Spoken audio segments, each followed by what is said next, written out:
So today we're going to make a fromage blanc with our goat milk. It's a very simple recipe. You'll need just a few basic ingredients. Probably the only ones that you won't have in your kitchen will be your mesophilic culture and your rennet. But those are easily found online. You can get them on Amazon or eBay. They don't cost very much at all to get. I'm going to be using 3 quarts goat's milk in this recipe, and I'll explain the rest as we go along. Okay, to get started, we're going to first add our goat's milk to our pot. And if you've had it in the refrigerator for a while, make sure to really shake it up so you get all the cream in there with it.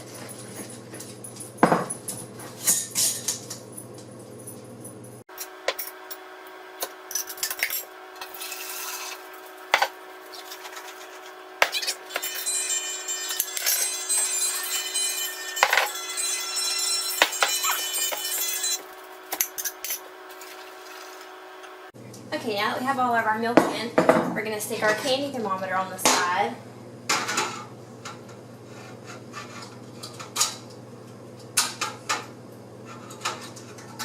And we want to bring our milk up to 72 degrees.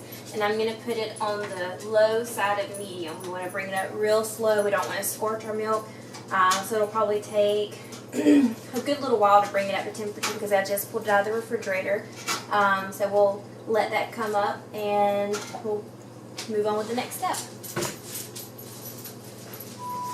Okay, so our milk's come up to 72 degrees now. I've turned off the heat and we're going to add our mesophilic culture to the liquid. Just going to sprinkle it evenly over the surface. 1/8 of a teaspoon, by the way, if I didn't mention that earlier. We're going to let it sit here for 5 minutes so the culture can rehydrate, and then we're going to come back and mix it in with the milk. Okay, our culture has been sitting for 5 minutes now. It's rehydrated, and we need to mix it into our milk. This is easier if you have a spoon or a spatula or something that will easily fit sideways in your pot. You want to use a gentle up and down motion. Try not to break the surface of the milk. Pulling the culture down to mix it.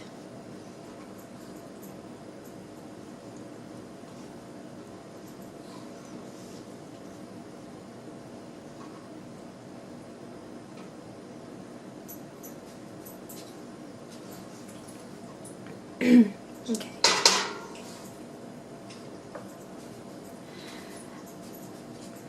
Now we're going to add our rennet solution. Here we have 2 tablespoons of water, and to that we're going to add 1 drop of liquid rennet.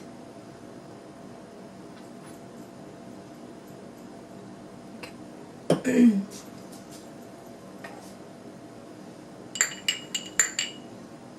We need 1 tablespoon of that mixture.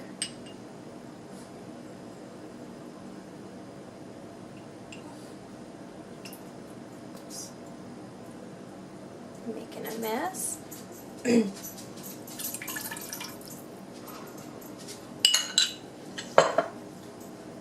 we'll stir that as well.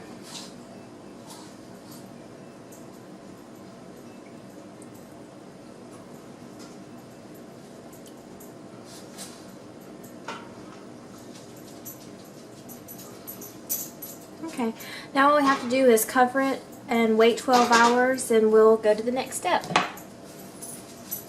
Okay, so we've let our cheese sit overnight, or 12 hours. So we're going to uncover it and see what we have. It's really nice. So I have my cheesecloth in a colander, and I just have it in a regular bowl so it doesn't make a mess when I go to scoop it out. And I have a, I think this is called a spider, but any slotted spoon will work to scoop the cheese out.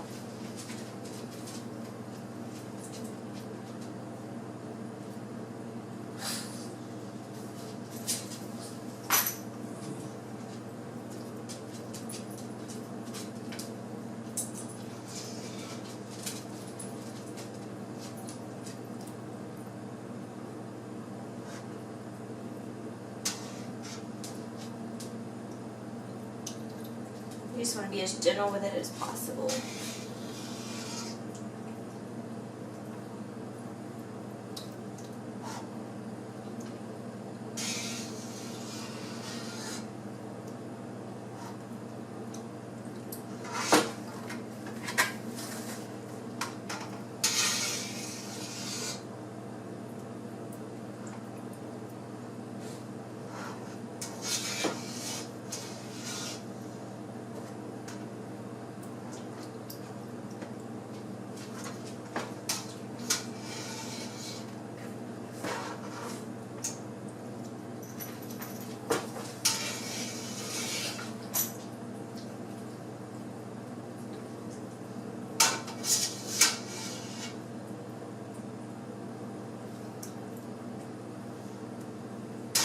going to make a lot of cheese.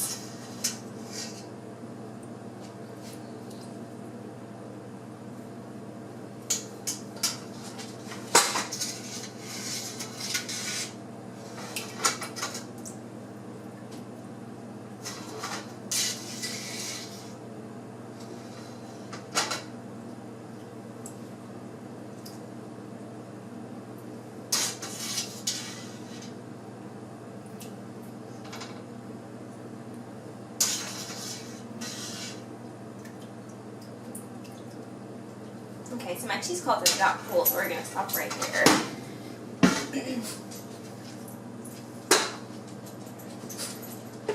And at this point, you can either leave it in your colander with the cheesecloth, or you can tie it into a little bag and let it drip over the pot.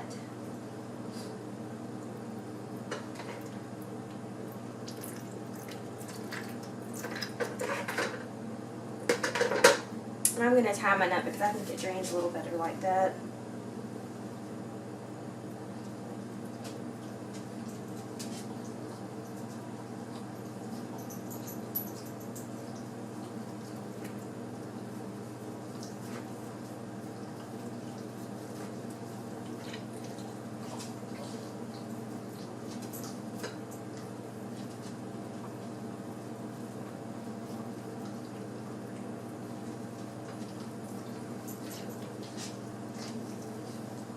Okay, so I just went and dumped my whey and a little bit of the extra cheese out to the chicken. So we're going to tie our bag up in our pot.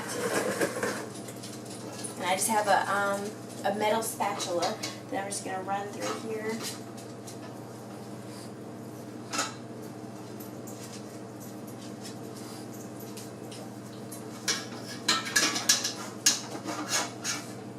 Just hang it up like that. And you're going to let it hang for 4 hours and come check it.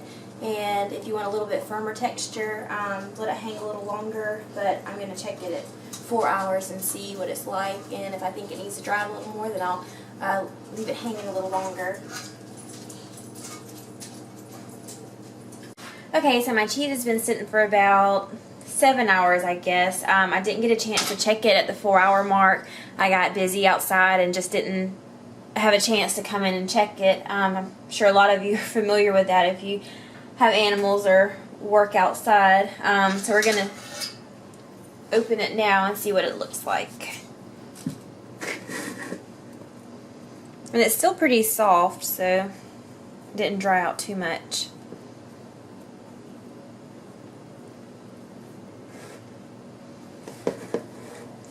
Oh yeah, that looks nice.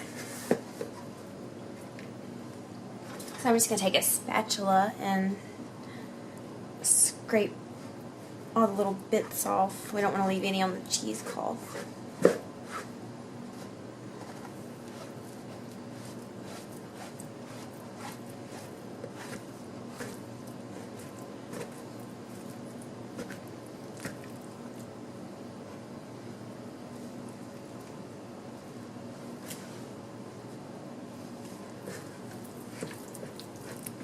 Very spreadable.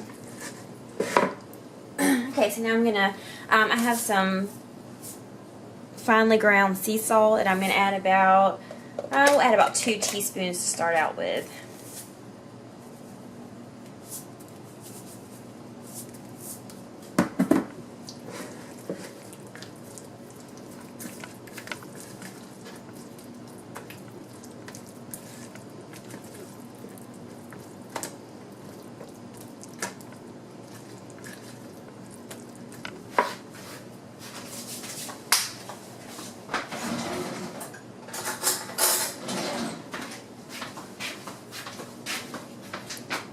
Give it a little bit of a taste.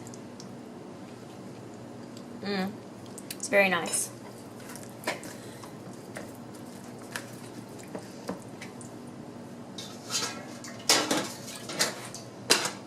So I'm going to put half of this in this container.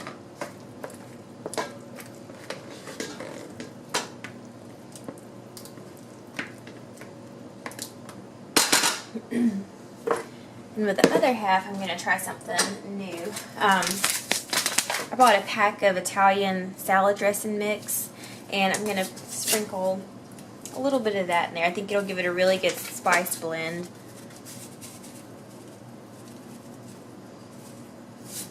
That's probably about a tablespoon.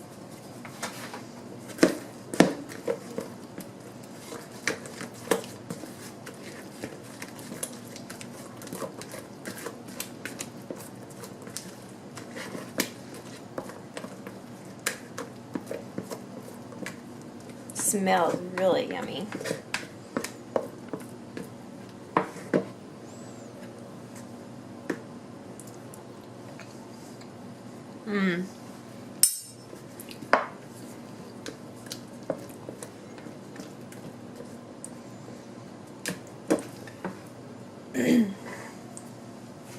So here's our finished product, ready to eat. I highly recommend trying this. It's so much better than store-bought. It doesn't even compare. I hope you enjoyed this video. Give me a thumbs up and subscribe to my channel. Thanks.